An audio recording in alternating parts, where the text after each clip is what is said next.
Who is the Sorcerer, and could he be in the next Spyro game? Let's take a look.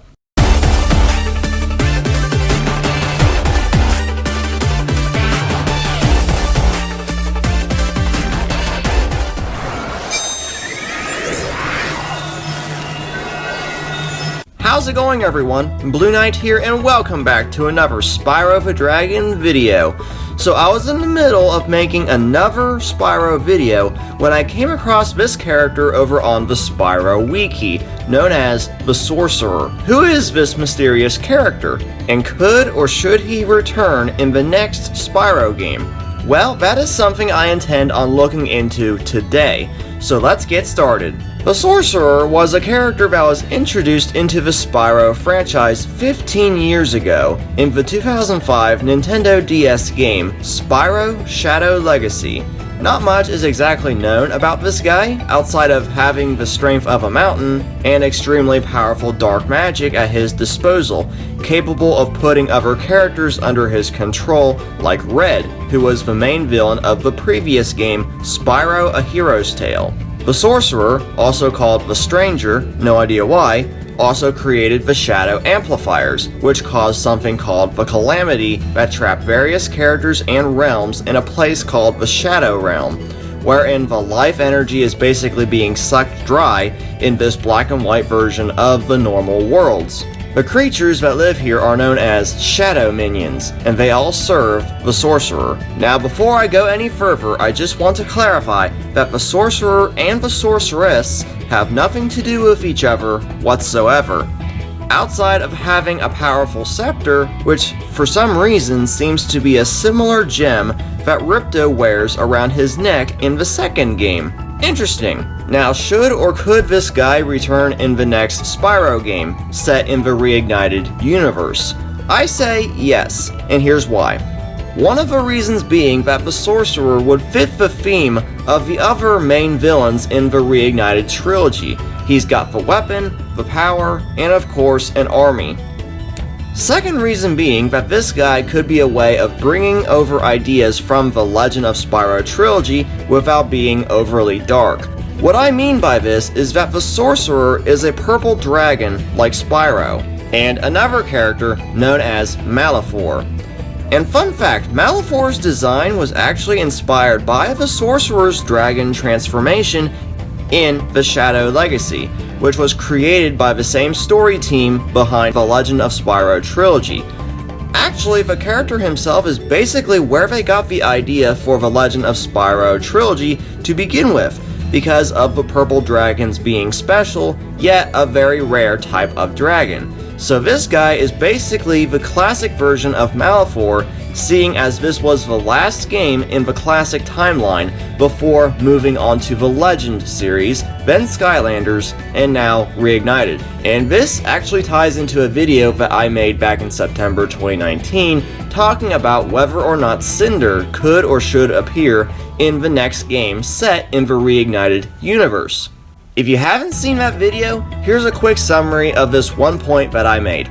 Whenever Cynder appears in anything, whether that's the games, Skylanders Academy TV show, or comics, Malefor has always been a part of her backstory, and this is what I've seen as an issue about bringing Cynder to the Reignited series, because the series could be drifting closer to Legend's tone, and that is definitely not the tone for the Reignited universe. So I suggested swapping out Malefor with another villain to accompany Cynder's backstory instead, as to avoid this issue.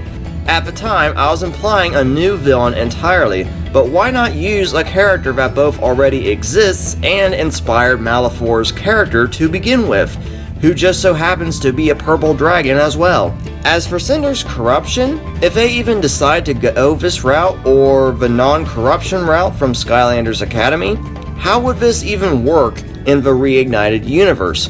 Because we've seen at two different points in the Legend of Spyro trilogy how it affected her appearance. The first was vast differences in sizes and proportions, while the other is basically Dark Spyro. Well, here's the thing. When the Sorcerer corrupts someone, like Red, their appearance does not change whatsoever. They just do basically whatever he says. And if they go with the purple variant of Cynder that Nicholas Cole did, then wouldn't that kind of take away from the whole purple dragons being rare yet special thing? As a workaround for that, Cynder could naturally be a black dragon, like the black variant Nicholas Cole also did, as well as that little Easter egg in the Reignited Trilogy, and the corruption would alter her natural color, perhaps permanently, resulting in purple. If this is starting to sound familiar, it's because that this was a similar concept to what we've seen used in the third season of Skylanders Academy, where Spyro basically had his light energy zapped, leaving behind Dark Spyro, with a darker color scheme that looks like it came directly from the Shadow Realm itself. That's how I could see Cynder working similarly within the Reignited universe if the Sorcerer was brought back. But what about Dark Spyro? After all, we have the Skylanders Academy color scheme in Crash Team Racing Nitro Fueled as a skin for Dark Spyro. Again, I can't help but think that this is a tease rather than a simple recolor skin. If the Sorcerer was to come back, then what's to stop him from creating a dark version of Spyro? After all, he does claim in-game that he's a dragon wielding magic powerful enough to bend reality itself to his will. Going by that statement alone, it could be assumed that he created the Shadow Realm, which is a mirrored, although more dead-looking version of Spyro's world, and the Shadow minions within it to serve him. If that is the case, then I could see no problem with Dark Spyro being introduced by this character. After all, Dark Spyro is darkness. Why?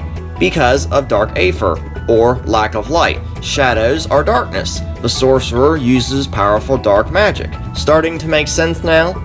So basically there's a lot of potential that this guy can bring to the Reignited universe, while incorporating themes from the Legend of Spyro Trilogy and Skylanders, but avoiding the issues that those games had and keeping to Reignited's tone. A slightly deeper, darker villain than the past three, but not as dark or deep as Malefor. And with CTR bringing back pretty much every character from Crash's history, including post-Naughty Dog characters, while at the same time creating entirely new characters, then I can definitely see this guy coming back, along with other post-Insomniac Spyro characters as well. I just hope that they're done better than what we've seen in Enter the Dragonfly and A Hero's Tale. Anyways guys, that's going to pretty much do it for today's video. So what do you guys think about this? Do you think the Sorcerer could or should return in the next Spyro game? Or do you think he should stay in the Shadow Realm? Be sure to let me know in the comments section below, and be sure to stay tuned to the channel for even more Spyro content coming your way. Once again, thank you all so much for watching and supporting the channel. I've been Blueknight, and I'll see you guys back here next time. Goodbye!